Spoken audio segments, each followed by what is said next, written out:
欢迎收看第1103期北京不静音。我好像已经有3天没做节目了，有没有人想念我呢？今天给大家带来2个消息，一个好消息，一个算坏消息吧。好消息呢，是我那本徐州之旅 Hollow Vessel 终于写完了，并且呢，纸本版的硬壳精装版的已经提交审核了 ，Kindle 版也提交审核了。在我个人电子书店会售卖的 PDF 版我也制作好了，等于3个版本。有什么区别呢？过些天等一切准备妥当的时候，我会做一场新书发布会的直播你们有什么问题都可以来问我，我也会把关于这3个版本的区别，以及关于这本书的方方面面的介绍全都在那场直播告诉大家。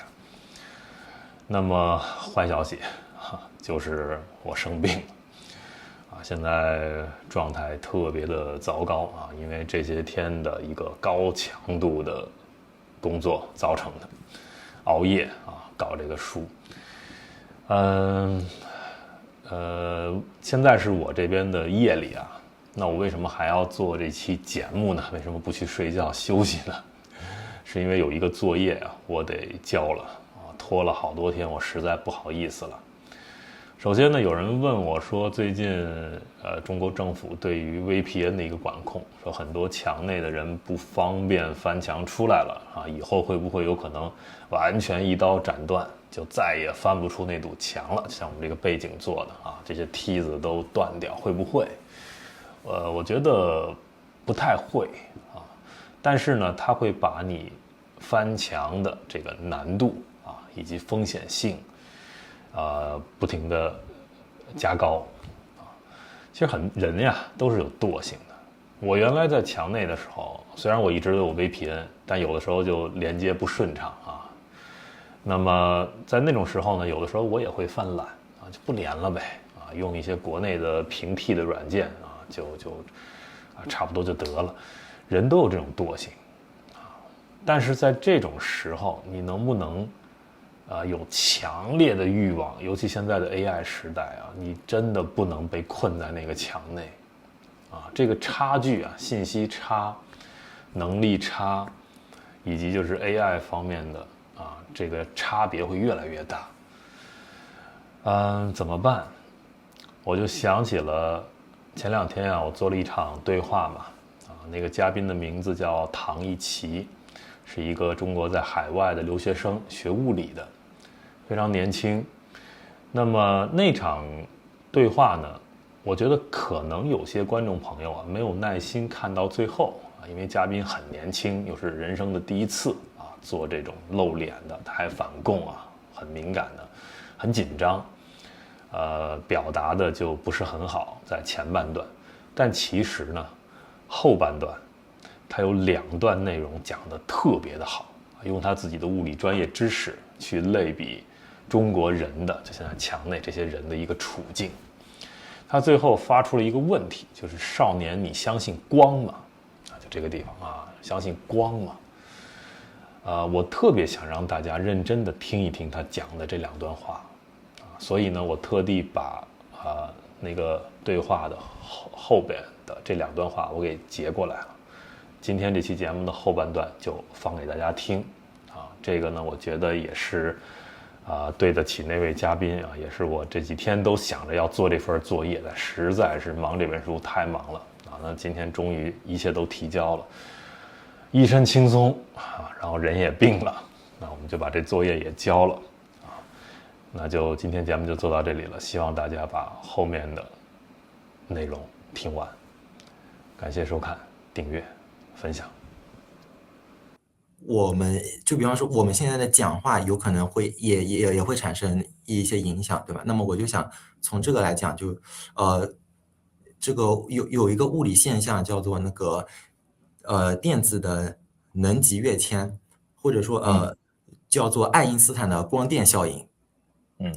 在历史上是爱因斯坦获得诺贝尔奖，并不是因为他的相对论，而是因为他的光电效应。是呃呃，那么我就是简短快速的讲一下，如果说观众确实还是并不能彻底理解，那么我会迅速的转到那个去做社会的类比在原子中，电子被原子核的电磁作用束缚在特定的能级上。那么如果外界有光照进来，那么电子可以吸收光子的能量，那么迁跃到更高的能级。如果说它吸收的能量足够大的话，这个电子可以脱离原子核的束缚，成为自由的电子。当然，人不是电子，社会也不是原子。我觉得这个作为一个比喻，只是有一定的想象力。中共的信息封锁，在某种意义上就是把人限制在特定的认知状态的条件里面。很多人并不是没有判断力，是他们从小的教育环境，或者是从来没有机会接触到那些足以改变他的信息。每一个人需要的那个光子或者需要的能量可能不同。对于某些人来讲是一段真实的天安门六四的影像，对于某些人来说是他身边亲历的不公的压迫的故事。对于我来说是某篇让我开始怀疑和思考的文章。我不是说这个类比完全准确，但是让我想到每一个选择说出真相的人，都是在发出某种信号，你不知道他会照到谁。也不知道，对于那个人来说，他是不是刚好足够那个触发点。但是我认为，每一个反攻的行为都是有意义的，讲的都有可能太棒了。让人脱离中共的束缚，成为所谓的自由电子吧，有可能。最后我就想用一个问题来结束今天的对话。但这个问题有可能还会说一段时间，不知道来不来得及啊？那不来，我们时间是来得及，我们时间完全来得及啊！你把你想说的都说完啊。对，这个问题有点哲学，或者说有点中二或者怎么说？就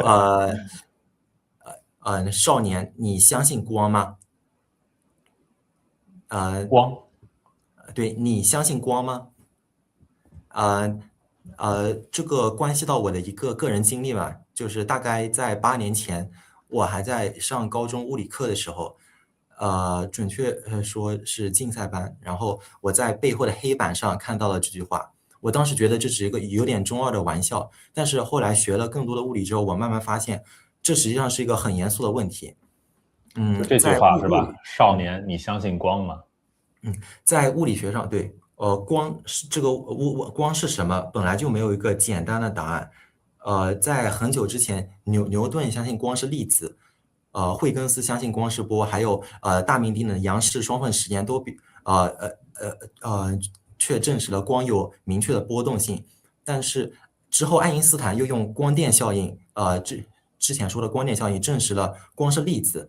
那么最后呢，量子力学给出答案，光同时是两者，取决于你怎么去观测它。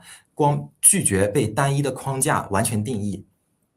呃然后在爱因斯坦他在16岁的时候问自己一个问题：如果他骑着一束光，看到光是什么样子？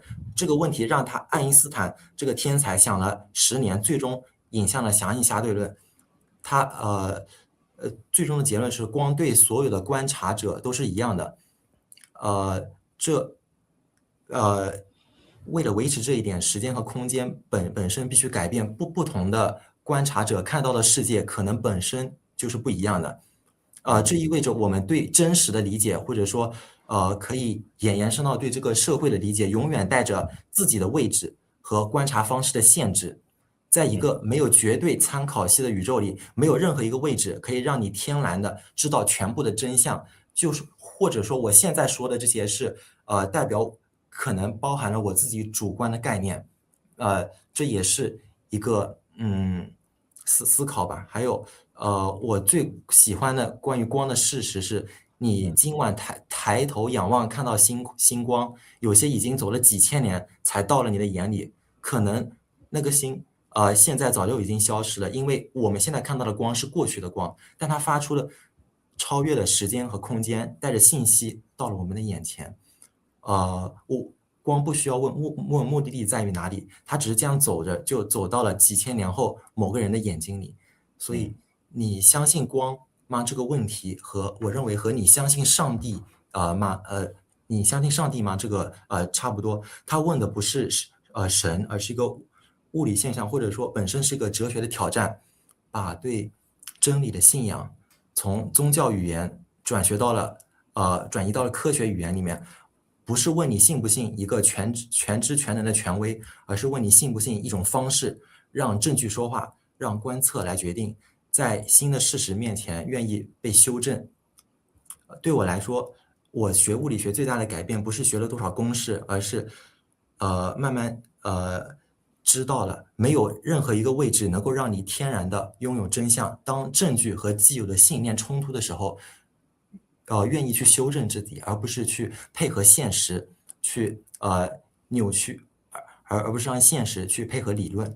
如果我今天要回答之前我看到的问题，少年，你相信光吗？我相信光，不是因为我完全理解它，是因为它是我见过最真实的存在。